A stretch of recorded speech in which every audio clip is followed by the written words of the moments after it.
Oi pessoal, estamos de volta, agora o terceiro bloco do Em Minas, hoje falando com o publicitário Paulo Vasconcelos, que foi o coordenador político da campanha de Fouad Noman. Paulo, te interrompi porque estava terminando o nosso segundo bloco, mas você estava analisando as perspectivas da campanha para 2026. Eu estava dizendo isso, quer dizer, você tem um cenário com algumas indefinições, a ineligibilidade do Bolsonaro, o que vai fazer com que outras figuras de direita ocupem esse espaço. E figuras essas que já tocam, já gozam do respeito da sociedade, sem serem figuras assim extremadas, sem serem radicais. Quer dizer, o Romeu Zema aqui, Tarcísio em São Paulo, talvez o Caiado lá no Goiás, ou seja, existe um grande espaço para a direita na próxima eleição, mas existe essa variável, se o Bolsonaro vai estar ou não vai estar. Eu estava dizendo que para o Lula é bom que o Bolsonaro esteja disputando, é uma força para ele. Sem Bolsonaro, o presidente Lula vai encontrar algumas surpresas que possam complicar a vida dele. Eu posso depreender da sua afirmação de que o Bolsonaro seria bom para o Lula, que poderia haver alguma facilitação para ele ser anistiado? Não sei. Eu juro que não sei, mas enfim... Existe esse raciocínio rolando por aí, né? Ele tem lá sua defesa técnica, né? E alguns dizem que essa ineligibilidade pode cair por questões técnicas, né? Mas é isso, o que você falou é possível também, tudo é possível nessa questão no Brasil. Na política, hoje. especialmente. Não, tudo é possível. Nós passamos pela campanha do Fouad, mas nós não falamos especificamente do segundo turno. Sim. O Bruno Engler, no primeiro turno, estava tranquilão, né? Não usou da polarização, sim, né? Parecia quase o Lula, né? Como é que chamava o Lula? Paz e Amor. Paz e Amor, né? O Bruno estava bem tranquilão. Mas no segundo turno ele adotou uma estratégia mais agressiva, né? Foi mais enfático e tal. Isso foi ruim ou foi bom para ele? E para o Fouad? Foi ruim para ele, na minha opinião. Quer dizer, para ele foi ruim, né? Não, independente do resultado, Beni, foi ruim para ele, na minha opinião. O Bruno vinha com uma narrativa e vendendo um conceito de modernidade, de avanços, especialmente defendendo muito uso de tecnologia e algumas questões na prefeitura. E como jovem que isso funcionava bem. A química combinava, a narrativa combinava com o personagem. Entendi. Mas há uma questão perigosa para os políticos, que é uma palavra que a gente usa muito, chamada bolha, né? Quando o Engler falava para a bolha, ele tinha um desempenho na bolha excepcional. Quando ele falava para fora da bolha, o desempenho era menor. E aí fica uma escolha que não é de Sofia, porque o certo é falar para fora da bolha, você não ganha eleição só na bolha. Na bolha você já ganhou, né? Exatamente. Mas aí eu não estava lá e não quero julgar qual foi a estratégia da turma, mas o fato é que quando ele começa a falar para a bolha, aquilo me deu um conforto incrível. Porque ele era uma figura que chamava a atenção pela modernidade. Lógico, eu tinha um candidato de 77 anos versus um rapaz de 26.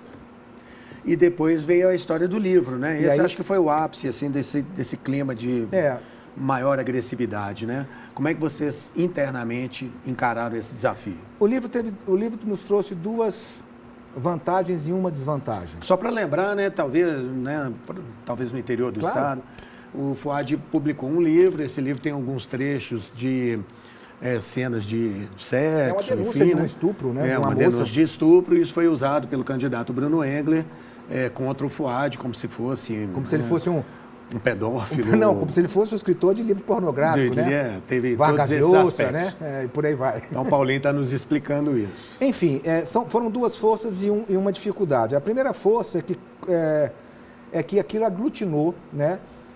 Uma classe intelectual, jornalistas, cultura, porque qualquer pessoa com mínimo de cultura geral, né, não consideraria, né, aquilo de forma alguma como uma questão de pornografia. Nós estamos falando de Saramago, Vargas Llosa, Fouad não se compara a eles, com todo respeito ao meu prefeito, mas é um escritor como outro qualquer que descreve uma cena. Por outro lado, a segunda força foi que aquilo causava uma rejeição, porque aquilo chegava perto da... Eu não achei outra palavra, perto da estupidez, né? Quer dizer, aquilo era tão fora da caixinha. Imaginar que um sujeito de 77 anos, com 5 livros publicados, com a história que ele tinha, tenha se revelado há 3 dias atrás como escritor pornográfico, não combinava, né, com a trajetória. Então, aquilo foi a segunda força para nós. A fraqueza foi o mundo evangélico, especialmente aquele que é, digamos assim, dirigido, liderado por pastores, né, que terminam se misturando política com religião, e aí começaram a vender nessas igrejas que, de fato, ali existia um candidato perigoso e com a cabeça poluída. Colou nesse segmento? Na verdade, a gente perde ali uns 4, 5 pontos na reta final. Eu lembro que ele deu uma subida do mundo evangélico, final ali. Mas, em compensação, por outro lado, a gente consolida um voto que, no primeiro turno, não tinha vindo ainda, que era um voto de centro-esquerda, especialmente o voto da elite, né, que, vendo aquela loucura, transformou o Bruno, digamos assim, numa figura mais frágil. E nós falamos há pouco da eleição de 26 e acabamos abordando só a eleição presidencial, mas governo do Estado, fala um pouquinho para a gente. Olha, o que você está... Eu vejo que tem um candidato na pista, potencialmente muito preparado, uma pessoa que pessoalmente eu admiro, que é Matheus Simões, mas não vejo hoje um adversário pronto para enfrentá-lo. Acho que tem um grande arranjo político a ser construído ainda e eu não enxergo, apesar de existir, quem é esse outro lado, né? Eu sei e está posto que Matheus é candidato à sucessão de Romeu Zema. Eu acho que essa eleição em Minas não está resolvida, longe de estar resolvida, mas apesar de ter uma vantagem do Matheus, que já trabalha e é um governo que está bem avaliado, não está mal avaliado, portanto há uma combinação, uma química a favor desta caminhada. Agora, eu acho que muita coisa está para acontecer ainda no ano que vem. Eu acho que tem um barulho ainda, muitos ajustes. O governo federal não se encontrou na comunicação e se encontrar, isso pode ser uma força para uma candidatura de centro-esquerda.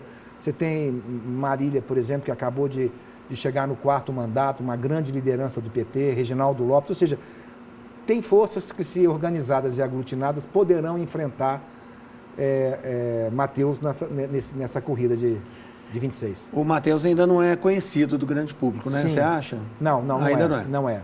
Isso, em campanha política, costuma ser uma vantagem. De um lado, porque a rejeição, quem não é conhecido não tem rejeição, né? De um lado sim, do outro lado não, concordo. Não tem, mas, na verdade, nível de conhecimento só se conquista aqui, nessa mesa, na televisão. Não tem outro lugar. A internet, ela te dá o direito de escolher o que você quer ver ou não. Portanto, ela é seletiva. A televisão não te dá essa opção. Se você sentou para ver televisão, você vai ver televisão. Portanto, é usar mais televisão, é falar mais, é dar mais entrevista. Precisa ser mais conhecido. Paulinho, eu não posso perder a oportunidade de ter uma pessoa com a sua capacidade, com o seu sucesso na carreira, para falar um pouquinho, pelo menos, da eleição dos Estados Unidos, porque lá também, assim, foi uma surpresa o resultado. Todas as pesquisas apontavam aquele empate duríssimo até a última hora e, na verdade, o resultado mostrou uma vitória acachapante do Trump. Como é que se explica esse fenômeno? Na hora que você estava falando do Bruno falando para a bolha, eu li uma análise um pouco falando isso, mas não sei se é o que você vai falar sobre a Kamala. Que ela, durante o período curto que ela teve, ela falou muito para a bolha. E na bolha ela já tinha os votos. Sim. E não falou para fora dessa bolha, mas eu não sei. Não sei se eu atropelei. Não, de forma alguma. Eu não sou claro que nenhum marqueteiro em sã consciência não presta atenção na eleição americana. A gente é obrigado a prestar. Até como escola, né? Até assim, como uma escola. Apesar de você ter variáveis muito mais democráticas lá. Ou seja, a campanha lá começa 2 anos antes, a campanha não tem dinheiro público, a campanha tem financiamento 100% privado, que é uma questão bem complexa e é um papo para outras horas. Mas, mais uns programas. É necessário que a iniciativa privada volte a financiar a eleição, porque nesse formato que está aí, a gente vai ter um colapso mais na frente. Mas, enfim, acho que sim. Fundo partidário, você está falando? Porque o país fica na mão de 7 donos. Se você quiser ser candidato, você pode ter os votos mais bonitos do mundo, você pode ter 30 pontos nas pesquisas. Se eu não quiser, você não vai ser. E se eu não te der dinheiro, você morreu. E 7 pessoas decidem isso. Gravíssimo. Não é isso? Gleisi, Kassab, Rueda, não é isso? Baleia Rossi, e assim vai. Ou seja, isso precisa mudar. Né? Não pode estar na mão de uma única pessoa a decisão de se eu vou investir na sua candidatura ou não. E a iniciativa privada servia ontem para usar o critério mérito, né, para quebrar essa lógica. Não, se o Beni for candidato, eu invisto. Se o Paulo não. Hoje não tem isso. E esse raciocínio é super importante, né? Porque geralmente as pessoas pensam ao contrário. Não pode ter o dinheiro da empresa e tal, mas é exatamente o contrário. Se o processo é transparente, você tem que relatar isso tudo, não há problema nenhum que o empresário decida votar em A ou B ou C. Claro, o que não dá, a gente às vezes joga água fora com o bebê dentro, né? Veio a Lava Jato e achou Caixa 2, achou isso, achou aquilo. Hoje, né? Hoje, a nossa lei é tão caduca que as facilidades são infinitamente maiores. Ontem estava no jornal a Polícia Federal reclamando do COAF e acusando o COAF de ter passado na cara do COAF 50 milhões de reais e que ele não viu. Passou muito mais. Né? Passou muito mais, é lógico.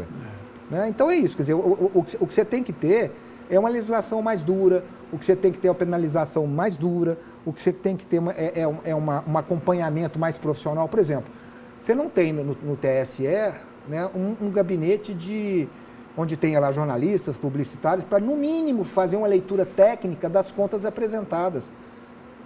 Então, se um sujeito faz um programa de televisão num cenário tão bacana quanto o seu, ou faz um cenário horrível, que custa nada, e cobra o mesmo preço, está validado. Ou seja, é preciso modernizar isso. Mas falando do Trump... Pois é, te interrompi. Você ia analisar o resultado. O Trump é o seguinte, os Estados Unidos vêm num processo já de longo prazo. Obama quebra um pouco isso, muito mais por um discurso apaixonado, um discurso disruptivo, muito bacana daqueles tempos. Mas quando sai o Obama, o americano continua com saudade de um tempo que não existe mais. E o Trump soube colocar a culpa desse tempo que não existe mais no imigrante, nas facilidades ou nos benefícios, em fatores externos. Ele pode ter razão em algumas coisas. Foi sintomático, né, algumas mudanças no comportamento de guerra quando ele é eleito. É até engraçado, né? O cara que dava tiro ontem pede paz no dia seguinte. Isso acho que até é uma vantagem para o povo americano. No entanto, aquele American Way Life nunca mais vai voltar. Aquele Estados Unidos de 30 anos atrás... Não, já era. Não volta, não tem como voltar. O mundo se dividiu em 3 forças, né? A China, os Estados Unidos e a Rússia. Sim. Né? E não vai ter jeito de você não se equilibrar e, evidentemente, causar algum estrago social, né, para o crescimento do outro. Né? Economia, né? Eu tenho um filho economista e era apaixonado pelo Delfim Neto. Economista, se alguém está ganhando, alguém está perdendo. Isso é regra. Se a China está melhorando, alguém está perdendo. Né? E vice-versa. Então o Trump vai viver, no meu ponto de vista, um quadriênio dificílimo. Porque ele está prometendo uma coisa que eu acho que ele não vai conseguir entregar. E, evidentemente, algumas coisas ele poderá entregar e deixar isso como marca. Mas aquela vida que o americano está sonhando ter de novo e está achando que é coisa de imigrante ou fatores externos, essa não volta mais. E a Câmara errou aonde? Olha, eu acho que ela encontrou uma eleição decidida.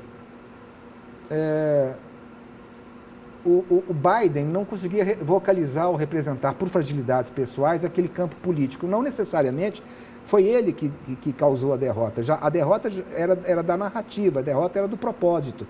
A Câmara ocupa aquele espaço. É muito interessante ter uma candidata mulher, a última tinha sido a Hillary, né? Que perdeu para o Trump. Né? Mas eu não consigo achar um erro. Eu acho mesmo que ela encontrou uma eleição resolvida. E teve pouco tempo. E não teve discurso, Beni, para conquistar aquele eleitor que já tinha ido embora. Paulinho, te agradecer demais pela sua presença aqui no Em Minas, com um papo ótimo. Já me falaram aqui que a galera lá da cabine, onde faz o controle, está super animada e prestando super atenção. Muito bom, fico feliz. Então, espero que os telespectadores e os leitores tenham aproveitado bastante também. Obrigado, viu? Obrigado a você pelo carinho. Boa sorte nas próximas campanhas. Obrigado mesmo. E a você que nos acompanhou, muito obrigado pela sua audiência, pelo seu compromisso aqui com a gente. A gente quer muito que você continue aqui conosco, tá bom? Nosso próximo compromisso é na semana que vem. Tchau.